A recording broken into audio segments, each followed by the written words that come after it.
नमस्कार दोस्तों। पिछले क्लास में हमने कथन एवं मनोवैज्ञानिक पढ़ा था, उसी का अगला भाग है। स्टार्ट करते हैं।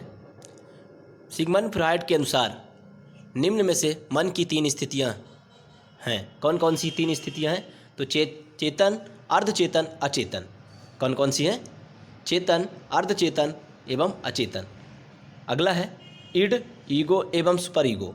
इड, ईगो एवं सुपर ईगो को मानव की संरचना का अभिन्न भाग मानता है। कौन मानता है? तो फ्रॉयड जी। फ्रॉयड जी का कहना है कि इड, ईगो एवं सुपर ईगो मानव की संरचना का अभिन्न अंग है। अगला, केवल दो प्रकार की मूल प्रवृत्ति हैं, मृत्यु एवं जीवन। यह विचार किसका है? तो फ्रॉयड जी का है। किसका है? फ्रॉयड जी का। रुचियों, मूल प्रवृत्तियों एवं स्वाभाविक संवेगों का स्वस्थ विकास हो जाता है यदि वातावरण जिसमें वह रहता है स्वस्थ हो। अगला, मूल प्रवृत्ति की प्रमुख विशेषता पाई जाती है किसमें? समस्त प्राणियों में पाई जाती है। यह जन्मजात एवं प्रकृति प्रदत्त होती है। मूल प्रवृत्ति की प्रमुख विशेषता समस्त प्राणियों में पाई जाती है। यह जन्मजात एवं प्रकृति प्रदत्त होती है। व्यक्ति के स्वाभाविक विकास को कहते हैं अभिवृद्धि। क्या कहते हैं? अभिवृद्धि। अगला है, विकास का अभिप्राय है वह प्रक्रिया जिसमें बालक परिपक्वता की ओर बढ़ता है। विकास का अभिप्राय है कि वह प्रक्रिया जिसमें बालक परिपक्वता की ओर बढ़ता है। अगला है, संवेग शरीर की वह जटिल दशा है। संवेग शरीर की वह जटिल दशा है जिसमें श्वास, नाड़ी तंत्र, ग्रंथियाँ, मानसिक स्थिति, उत्तेजना, अवबोध आदि का अनुभूति पर प्रभाव पड़ता है तथा पेशियाँ निर्दिष्ट व्यवहार करने लगती है। यह कथन है ग्रीन का। किसका है? ग्रीन का। तो अगला है, वातावरण में सब बाह्य तत्व आ जाते हैं जिन्होंने व्यक्ति को आरंभ करने के समय में प्रभावित किया है। वह परिभाषा है वुडवर्थ की। किसकी परिभाषा है? वुडवर्थ की। वातावरण में सब बाह्य तत्व आ जाते हैं जिन्होंने व्यक्ति को आरंभ करने के समय में प्रभावित किया है। अगला है, विकास के परिणाम स्वरूप व्यक्ति में नवीन विशेषताएं और नवीन योग्यताएं प्रकट होती हैं। यह कथन किसका है? हरलाक जी का है। हरलाक जी का है। शैक्षिक दृष्टि से बालक के विकास की अवस्थाएं हैं तो शैशवावस्था, बालावस्था और किशोरावस्था, तीन अवस्थाएं शैक्षिक दृष्टि से माना गया है। अगला है, शैशवावस्था की प्रमुख मनोवैज्ञानिक विशेषता क्या है? शैशवावस्था की प्रमुख मनोवैज्ञानिक विशेषता क्या है? तो मूल प्रत्यात्मक व्यवहार। क्या है? मूल प्रत्यात्मक व्यवहार। अगला है, शैशवावस्था में सीखने की प्रक्रिया का स्वरूप होता है तो सीखने की प्रक्रिया में तीव्रता होती है। अगला है, बाल्यावस्था का समय है 5 से 12 वर्ष तक। 5 से 12 वर्ष तक। अगला है, बाल्यावस्था की प्रमुख मनोवैज्ञानिक विशेषता क्या है? तो सामूहिकता की भावना। सामूहिकता की भावना। बाल्यावस्था में समानता बालक का व्यक्तित्व होता है तो बहिर्मुखी व्यक्तित्व। क्या होता है? बहिर्मुखी व्यक्तित्व। अगला है, बाल्यावस्था में शिक्षा का स्वरूप होना चाहिए। बाल्यावस्था में शिक्षा का स्वरूप होना चाहिए तो सामूहिक खेलों एवं रचनात्मक कार्यों के माध्यम से शिक्षा देनी चाहिए। बाल्यावस्था में शिक्षा का स्वरूप होना चाहिए। कैसा होना चाहिए? सामूहिक खेलों एवं रचनात्मक कार्यों के माध्यम से शिक्षा दी जानी चाहिए। मानव की वृद्धि एवं विकास की प्रक्रिया निम्न में से किस सिद्धांत पर आधारित है? तो विकास की दिशा का सिद्धांत, परस्पर संबंध का सिद्धांत, व्यक्तिगत भिन्नताओं का सिद्धांत। अगला है, बालक की अभिवृद्धि जैविकी नियम के अनुसार होती है। यह कथन है हरलाक का। निम्न में से कौन सा कारक व्यक्ति की वृद्धि या विकास को प्रभावित करता है? यह कथन है ग्रीन का। किसका कथन है? ग्रीन का।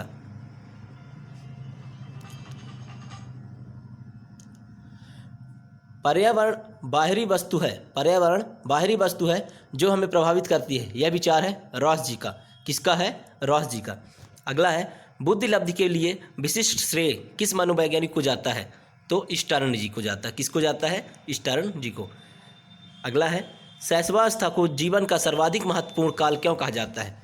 क्योंकि यह अवस्था वह आधार है जिस पर बालक के भावी जीवन का निर्माण होता है। शैशवावस्था को जीवन का सर्वाधिक महत्वपूर्ण काल इसलिए कहा जाता है क्योंकि यह अवस्था वह आधार है जिस पर बालक के भावी जीवन का निर्माण होता है। अगला है, जैसे जैसे बालक की आयु का विकास होता है वैसे वैसे उसके सीखने का क्रम निम्नलिखित की ओर बढ़ता है। तो सूझबूझ की ओर, किसी ओर बढ़ता है? सूझबूझ की ओर बढ़ता है। निम्न में से कौन सा कथन सही नहीं है?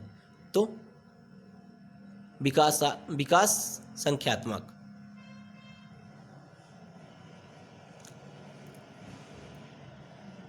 वृद्धि विकास को प्रभावित करती है। जिस आयु में बालक की मानसिक योग्यता का लगभग पूर्ण विकास हो जाता है वह है 14 वर्ष। जिस आयु में बालक की मानसिक योग्यता का लगभग पूर्ण विकास हो जाता है वह है 14 वर्ष। यानी 14 वर्ष में बालक का मानसिक योग्यता का लगभग पूर्ण विकास हो जाता है।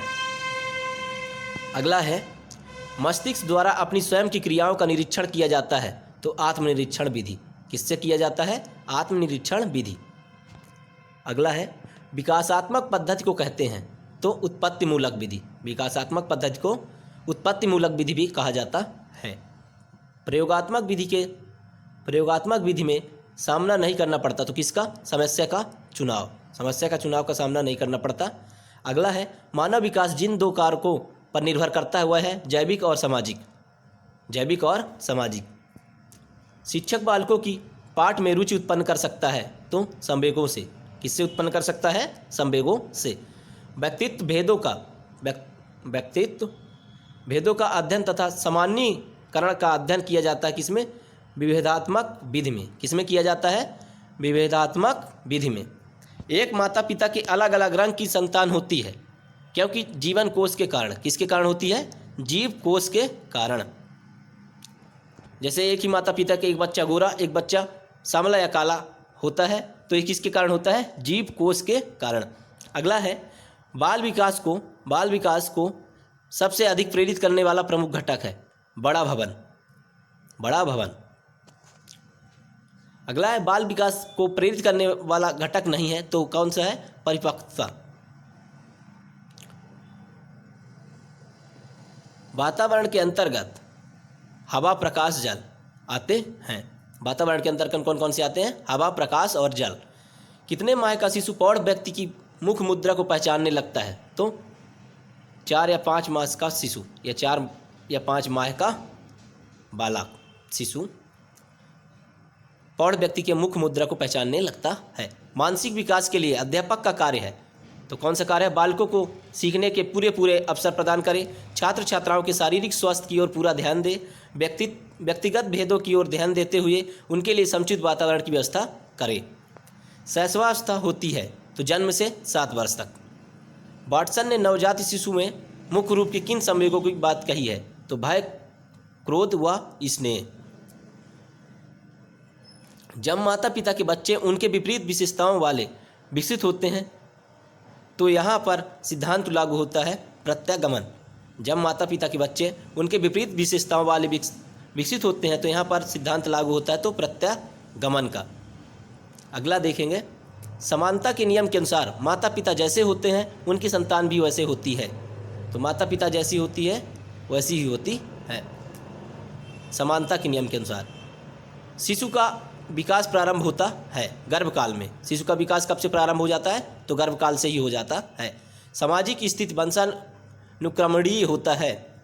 क्या होती है? स्थिति वंशानुक्रमणीय होती है। बालक की मूल शक्तियों का प्रधान कारक है तो वंशानुक्रम। बालक की मूल शक्तियों का प्रधान कारक है वंशानुक्रम। वंश का बुद्धि पर प्रभाव देखने के लिए सैनिकों के वंशज का अध्ययन किया गया। तो किसने किया था? गोडार्ड ने। किसने किया था? गोडार्ड ने। मूल प्रवृत्ति का प्रतीक होता है कौन होता है? संवेग। क्या होता है? संवेग। बालक विकास की दृष्टि से सर्वाधिक समस्या का काल होता है। बालक विकास की दृष्टि से सर्वाधिक समस्या का काल होता है तो शैशवावस्था।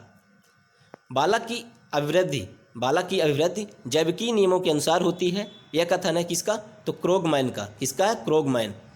बालक के विकास को घटक प्रेरित नहीं करता वह है वंशानुक्रम या वातावरण। तो दोनों की नहीं। वातावरण या वंशानुक्रम दोनों की नहीं। किसके विचार से शैशवावस्था में बालक प्रेम की भावना काम प्रवृत्ति पर आधारित होता है। तो फ्रायड जी के अनुसार वंशानुक्रम माता पिता से संतान को प्राप्त होने वाले गुणों का नाम है। यह परिभाषा है रूथ बैक्टिड की। किसकी है? रूथ बैक्टिड की। विकास के परिणाम स्वरूप व्यक्ति में नवीन विशेषताएं और व्यक्ति में नवीन योग्यताएं प्रस्फुटित होती हैं। यह कथन है हरलॉक का। किसका है? हरलॉक का। वातावरण वह प्रत्येक वस्तु है जो व्यक्ति के जीन्स के अतिरिक्त प्रत्येक वस्तु को प्रभावित करती है। यह कथन है एनोस्ट्रासी का। किसका है? एनोस्ट्रासी का। अगला है वंशानुक्रम हमें विकसित होने की क्षमता प्रदान करता है। यह कथन है लैंडिस का। किसका है? लैंडिस का। थैंक यू दोस्तों, फिर मिलेंगे। जय हिंद।